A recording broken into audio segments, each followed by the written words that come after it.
Okay, we're going to continue on in our Father's Word. This is Numbers 19, verse 8.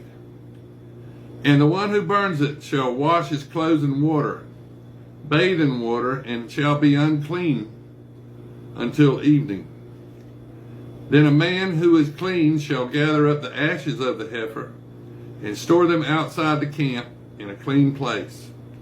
And they shall be kept for the congregation of the children of Israel, for the water of purification. It is for purifying from sin. And the one who gathers the ashes of the heifer shall wash his clothes and be unclean until evening. It shall be a statute forever to the children of Israel and to the strangers who dwell among them.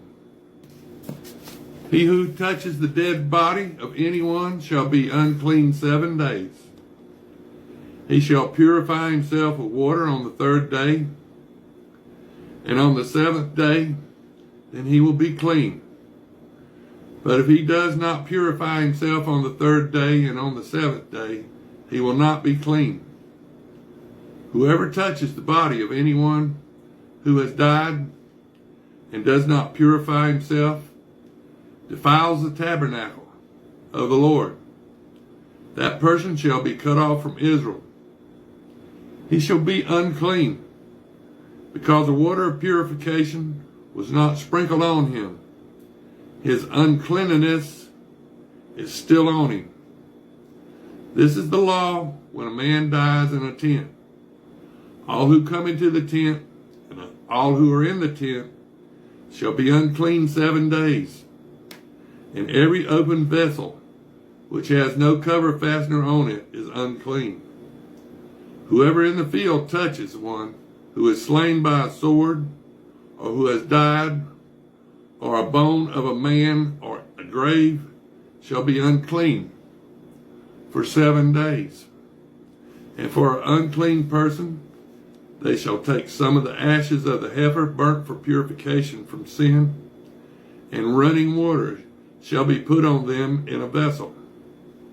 A clean person shall take hyssop and dip it in the water, sprinkle it on the tent and all the vessels and on the persons who were there, or on the one who was touched, a bone, the slain, the dead, or a grave. The clean person shall sprinkle the unclean on the 3rd day and on the 7th day. And on the 7th day he shall purify himself, wash his clothes, and bathe in water. And at evening he shall be clean. But the man who is unclean and does not purify himself, that person shall be cut off from among the assembly, because he has defiled the sanctuary of the Lord. The water of purification has not been sprinkled on him. He is unclean. It shall be a perpetual statute for them. He who sprinkles the water of purification shall wash his clothes, and he who touches the water of purification shall be unclean until evening. Whatever the unclean person touches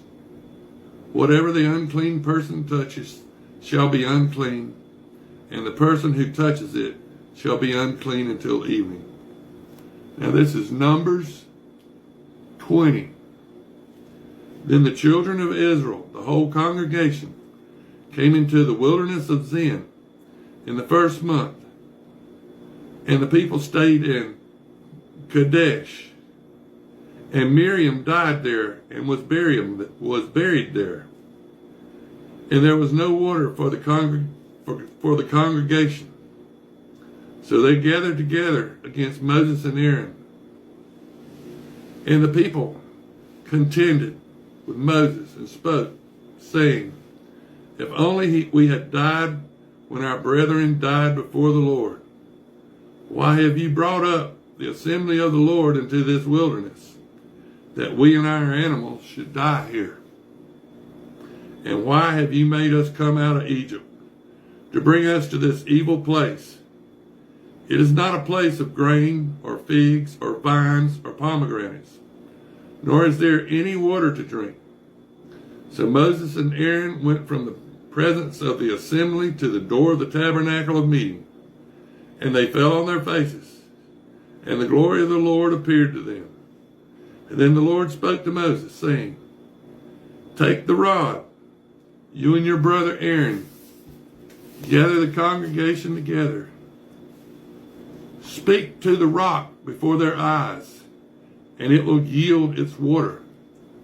Thus you shall bring water for them out of the rock, and give drink to the congregation and their animals. So Moses took the rod from before the Lord as he commanded him. And Moses and Aaron gathered the assembly together before the rock, and he said to them, Hear now, you rebels, must we bring water for you out of this rock? Then Moses lifted his hand and struck the rock twice with his rod, and water came out abundantly, and the congregation and their animals drank. Now this rock is the rock that's stuck underneath the king and queen of England whenever they get coronated, the coronation stone. This is the same rock. Then the Lord spoke to Moses and Aaron, Because you did not believe me, to hallow me in the eyes of the children of Israel, therefore you shall not bring the assembly into the land which I have given them. This was the water of Meribah, because the children of Israel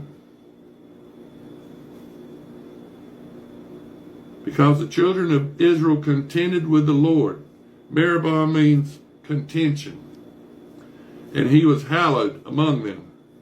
So Moses sent messengers from Kadesh to the king of Edom. Thus says your brother Israel, You know all the hardship that has befallen us, how our fathers went down to Egypt, and we dwelt in Egypt a long time, and the Egyptians afflicted us and our fathers. When we cried out to the Lord, he heard our voice and sent the angel and brought us up out of Egypt. Now here we are in Kadesh, a city on the edge of your border. Please let us pass through your country.